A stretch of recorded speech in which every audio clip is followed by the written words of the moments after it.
Mega Man! Hey! Oh, I need to sit. Hey! Welcome to the Mega Man-athon. Very good to be here. Thanks for having me.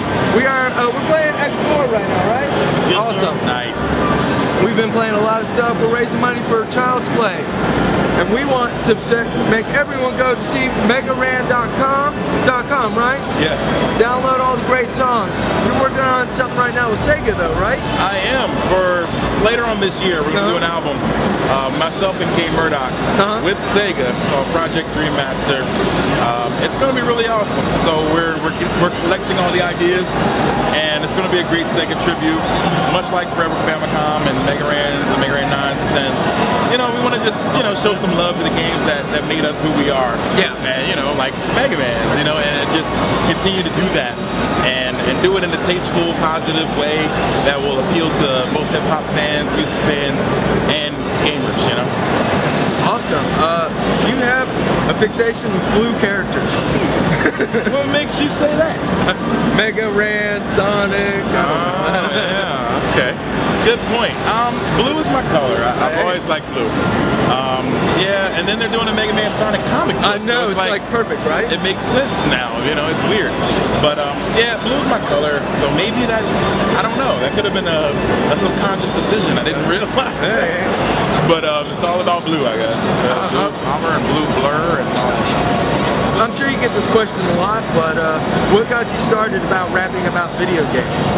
Well, I was doing a lot of rapping about, you know, just traditional stuff. Yeah. And I think I came across, I was reading on a video game website that it was Mega Man's 20th anniversary. Nice. This is 2007. And so it made me want to go back and play the Mega Man games. And when I went back to play the games again, I just was humming along with the music, and it was just, it really captured me and took me back to those times. So I was like, wow, I need to start working on, I want to do something with this to kind of pay tribute to it. So it was more of me just deciding to go back for a moment and then getting inspired to create whole new, you know, projects when I didn't want to, it was weird, it was at a transition period where I didn't want to make traditional rap music anymore. Yeah. And then Mega Man came back into my life, so it was something that, you know, I was a huge gamer as a kid, but I set the games down, you know, once I started college. My mom was like, there's no time for that stuff, you gotta get an education. The usual parental route. So I stopped playing games. My entire 4 years of college, I didn't play any video games. And once I got out, that was kind of when I went back, you know, to the things I had missed. You know, I missed a lot of really cool stuff in video game history. So I went back, and Mega Man was still there, you know, one of the classics. And so it was, here I am, you know. It is, the rest is history, I guess they call it, they say. This guy from the Megas, is he coming up next? I hope so, because I've been wanting to talk to him. So yeah, nice. The Megas are on the other side. Yes. Hey, you know what? I'm just going to point the other camera. Do it. That guy in the blue shirt way in the back, he's one of the Megas. Yes. We have Megas in our vicinity. Alright, anyways, sorry, but back to the interview. Shit, I lost my train of thought. Anyways, sorry. You're alright. I do that. The Megas. Megas. One of my favorite songs, one of the most popular songs by you is Splash Woman. It is a very popular song. How do you feel about that? And how do you feel about people like digging into that one song and then getting to all of your other stuff? I think it's a good gateway drug, if you will. Yeah. It's not a song that, you know, is very unlike anything else I like to do. I like to tell stories. It's kind of a love story. People can relate to it. Yeah. You know, about heartache and heartbreak and how to move on from that, but with a bit of a twist on it. So I like the song. I still perform it every time I perform to this day. Yeah. And it's funny, that song, when I performed here at MAGfest, that was the only Mega Man song that was in my set. Interestingly enough, it's become such a popular song that it's able to stand on its own without being a Mega Man song, you know, and it's been able to transcend and go into some cool mainstream places.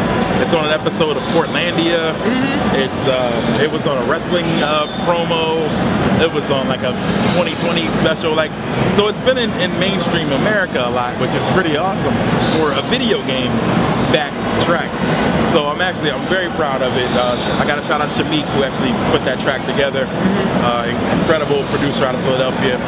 And it was just magic. We all sat down that day, and I was like, this is it, I'm gonna write. And we wrote, and the same day it all came together. And you know, everybody likes a story. Yeah. And particularly a love story that people can relate to, which is heartache, you know.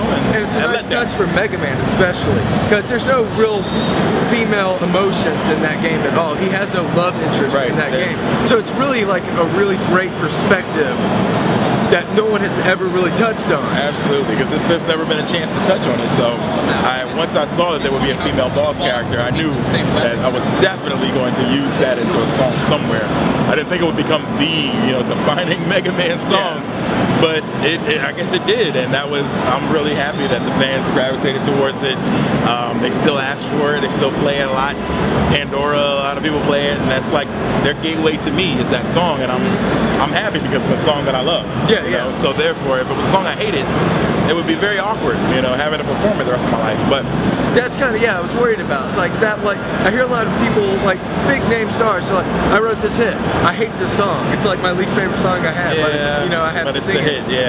People hate, and luckily I'm not like that, you know, where I love the song, I still love performing it. I find new ways to do it. We do crowd participation things, we do a wave with the hands during the chorus, things like that, just to get, you know, make it fresh and fun. And it's always going to be one of my favorite songs. Awesome. You mentioned just a little bit ago that you're getting around, like recently your song Jeremy Lin was on ESPN as well. It was. And you're just getting a lot of stuff on TV.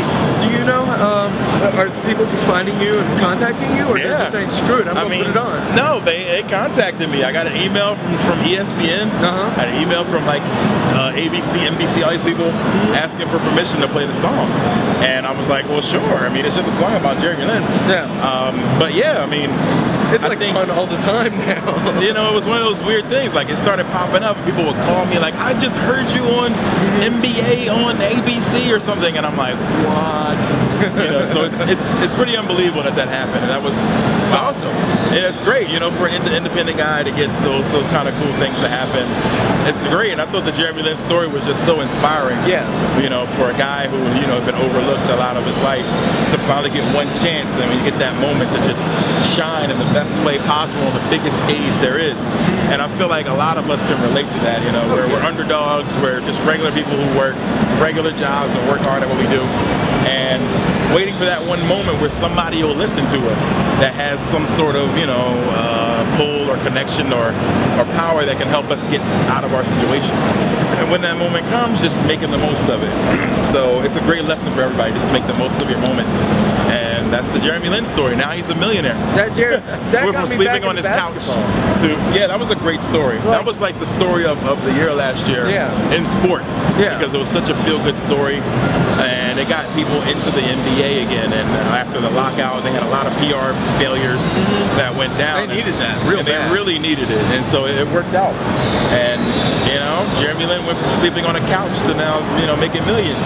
And you know, and it's an awesome story. Like, man, this could really happen to you. Like, you could be the regular person who just is intelligent and waiting for that moment. And when that moment comes, you gotta shine. You know? So that's what I try to do with the music. You know, when those moments come, when we get on the stage at MAGfest or places like that, you gotta shine. You gotta make the most of it. One of your most recent moments was a compilation between you and Brenner Floss, and you guys were doing the awesome Final Fantasy Muppet musical. Oh man, how did that all come? The Ballad of the Mages. Oh man, Brent told me about that a long time ago, that he had this idea, and I was like, oh, I kind of chuckled at it. And he's like, but hear me out. I'm going to use puppets, and we're going to make it a message about racism, about sexism, and about discrimination, and it's going to be Final Fantasy, and it's going to be puppets. And I'm like, sounds kind of ridiculous when you just say it. You know, but 2 years later, he sent me the track, and he's like, this is going to be really good. And I recorded my part, and it came out better than I ever could have imagined. I mean, when somebody describes that to you, like, what the heck is this gonna be? But it came out really awesome, and I got to thank Brenner Floss for involving me in that. There's a woman on there, Madeline, who's an amazing singer, who did a great job on it. The guys who did the puppet stuff, actually some of them are actually here somewhere at MAGfest, and they did a great, phenomenal job. I think that's the definition of going viral, because I looked at it and it was up one day and it was 2 views when I watched it, and then it's like 31,000 the next day. Oh yeah. And then yeah, like it's gotten pretty crazy. So wow, you know, it was absolutely like one of my favorite things to come out around Christmas. Yeah, it was a great Christmas gift for it to come out right at the end of the year. Yeah. You know, and to be very creative. A lot of media outlets got behind. I saw Complex posted it. A bunch of great sites were like, look at this Final Fantasy puppet video. And he was saying, he was kind of joking, but he's like, puppets always win. You know, you can't go wrong with puppets.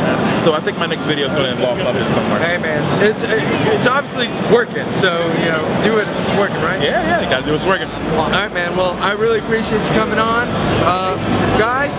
This is Mega Man. Go to megaman.com. Hey, and you're watching Mega Man-athon. Go to megaman-athon.com and donate to Child's Play. Donate. All right, thanks guys, and thank you, man. It's really great having you on the show. Thank you so much. All right, man. Bye, guys.